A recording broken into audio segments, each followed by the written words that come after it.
KHOU 11 Morning News starts now. Starting your morning with a live look outside over Galveston on this Saturday, May 18th. It sure looks a lot better today than the last few days. Good morning.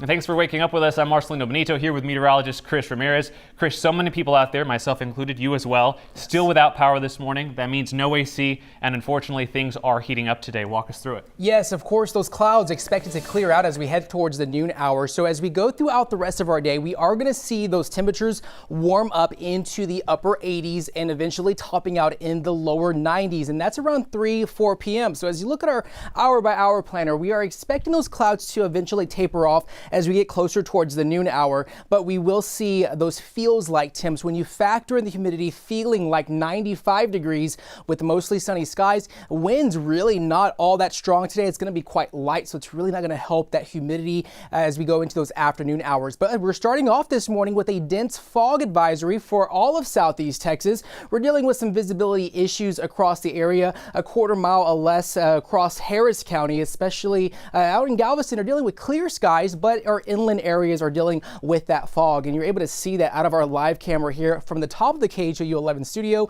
Those temps starting off this morning in the lower 70s. Marcelino?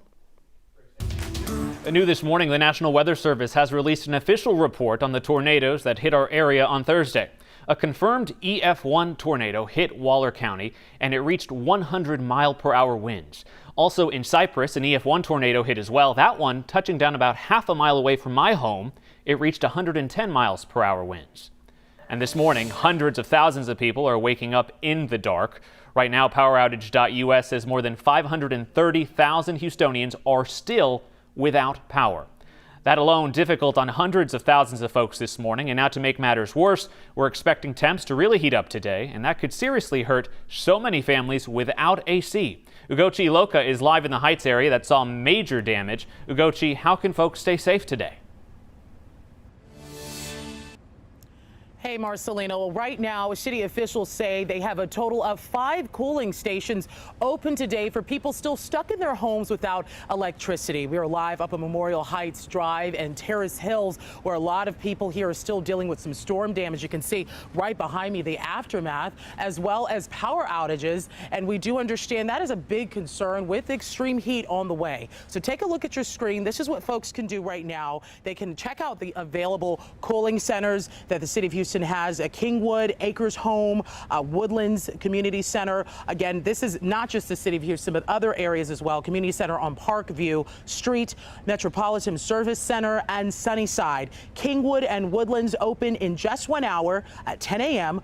Cooling, charging, and distribution at the Bayland Community Center on Bissonnette Street are available until 7 p.m. The cooling and charging center at Tracy G Community Center on West Center Drive is also an option. So experts say if your power does go out for a prolonged period of time, when the temps rise, you want to dress in loose, lightweight clothing and stay on the coolest, lowest level of your home. Now use natural ventilation to cool homes and consider purchasing battery-powered fans. Drink plenty of water and avoid heavy meals, caffeinated drinks, and alcohol. You also want to use safe alternative food preparations like a barbecue grill. Is an excellent way to prepare food to grill outside. Now we know that, of course, there are available options, right, like cooling stations. If you can, find a place that's air conditioned, a public place during the daytime hours, especially when it's hot. We do have more information for those cooling centers available on our website, KHOU.com, for you to check out right now. Reporting live in the Heights, Ugochi Iloka, KHOU 11 News. Such important information there, Ugochi. Thank you. We'll check back in with you in just a little bit. Right now, hurt and orphaned wildlife are being delivered to the Wildlife Center of Texas. Since Thursday's storms, they provided care to roughly 200 small animals. Katira Winfrey is live there this morning for us. Katira, such a sad situation for those animals, but at least there is some help. Yeah, Marcelino, a very sad situation for the animals, but they're not left out here alone. I'm told the last count was about 212 animals that they brought in. And since we've been here, they've brought in one more baby possum. So definitely getting the help they need here. But right now, as you mentioned, we're at the Wildlife Center of Texas, and I'm joined now by Dr. Roberta Westbrook. So Dr. Westbrook, talk a little bit about this storm and the impact it's had on our wildlife.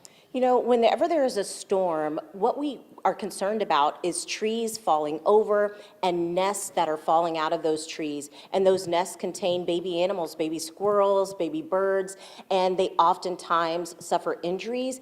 And oftentimes they're abandoned and orphaned during those storms. And we encourage people to call us to bring those orphaned and injured animals out to us so that we can get them the help that they need very quickly. Awesome, and you've all have plenty more. As we mentioned, you have 200 animals plus that you've brought in the last day. But talk about these animals here and just the value and people noticing that they're sick and trying to get them the help that they need. Yes, we appreciate the community for checking their property and looking for these injured and orphaned wildlife and bringing them to us, because this way we can get them the help that they need. Yesterday, even before we opened, we had already taken in close to 100 animals. So people are really concerned about wildlife, and we appreciate that. What we have here is we have some white-winged doves here who were brought in.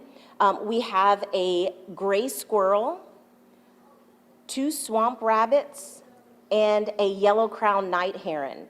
And this is just an example of the variety of species that we get in. The Wildlife Center of Texas sees over 300 species each year, and so we're able to care for a wide range of injured and orphaned animals, and we encourage people to bring them to us if they have any questions. Awesome. So this is just a small drop in the bucket of the animals that they have in the back there that they are currently evaluating. But the doors are open right now. So if you're out canvassing your property and you come across an injured animal, by all means, you want to pack it up safely, and we'll have those details.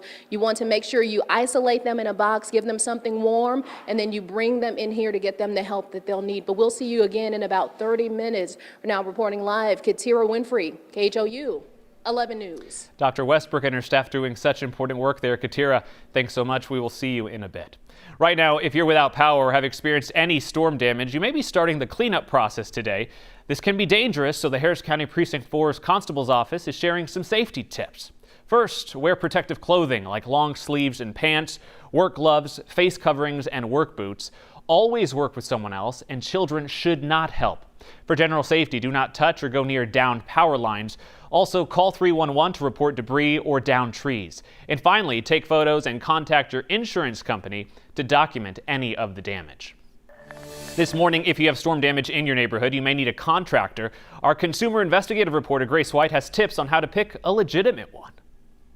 We know there's a lot of you out there with damage, and it may be more than you can clean up on your own. But finding a contractor after a storm isn't always easy. Here's what the Federal Trade Commission recommends. Make sure the contractor you hire is insured and ask for proof of insurance and get a written contract. In terms of payments, do not pay in cash and don't pay in full until the work is complete. You also want to make sure you get a receipt. And depending on what you need, only some specialized contractors actually need a license in Texas. Check the Texas Department of Licensing and Regulation for those rules. There's a link to that website at khou.com/Grace can help.